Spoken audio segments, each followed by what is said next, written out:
Bienvenue dans cette nouvelle édition des JT du Togo sur Tout TV Africa. Madame, Monsieur, bonjour. Les partis politiques et organisations de la société civile appellent les populations à les rejoindre pour une grande manifestation de protestation les 11, 12 et 13 avril 2024. Cette déclaration des signataires fait suite à la décision du gouvernement de reporter de nouveau la date des élections législatives et régionales. Les partis politiques et organisations de la société civile estiment que le corps électoral ayant été convoqué par un décret, il est inconcevable de suspendre la campagne électorale puis reporter les élections par un simple communiqué.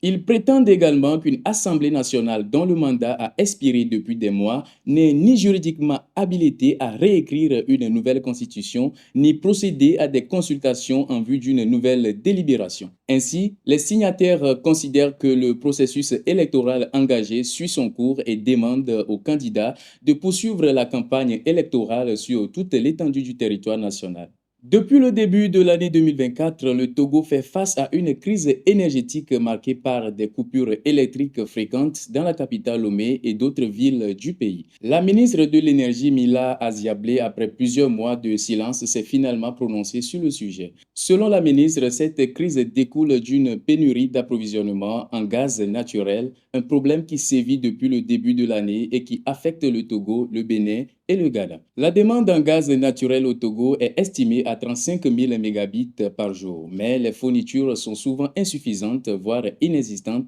ce qui entraîne des coûts de production élevés et des coupures fréquentes, d'après la ministre. L'approvisionnement en gaz naturel au Togo est assuré essentiellement par le Nigeria à travers le gazoduc et la WAPCO, mais des difficultés ont été constatées dans l'acheminement. Il faut également noter que des travaux de maintenance en cours perturbent également la fourniture du gaz. Au Togo, 9 opposants membres de la dynamique Monseigneur Kodjo DMK sont accusés de troubles graves à l'ordre public. Ils ont été présentés au procureur de la République après avoir été interpellés dans la journée du mercredi 3 avril 2024. Selon le communiqué de Talaka Mawama, procureur de la République, les actions entreprises par ces personnes sont constitutives de troubles aggravés à l'ordre public. Il explique que le 3 avril 2024, au marché d'Akore-Sewa à Lomé, alors qu'aucune manifestation publique n'avait été autorisée, ses opposants ont été surpris distribuant des tracts et scandant des slogans incitant à la révolte populaire.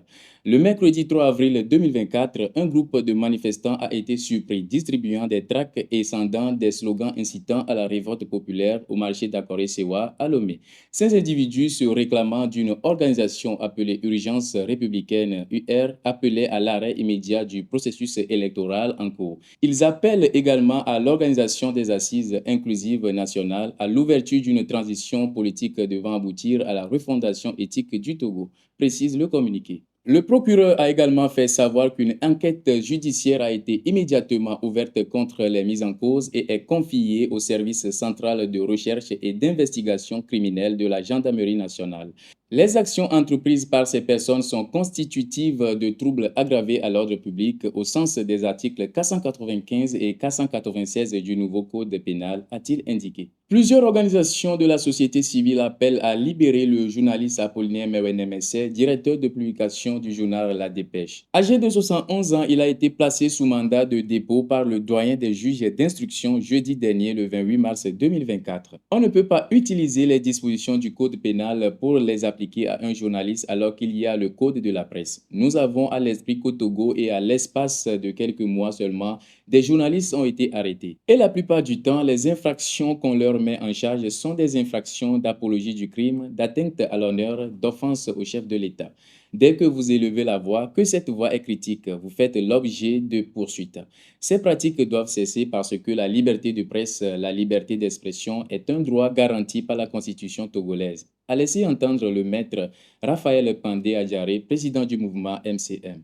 Notons qu'Apollinaire Mewenemesse est visé par 7 chefs d'inculpation, dont l'offense au chef de l'État, ou encore la publication de fausses nouvelles aux fins d'inciter la population ou l'armée à se soulever contre l'État, suite à un article publié il y a un mois sur les circonstances de la mort du colonel Madjouba en 2020.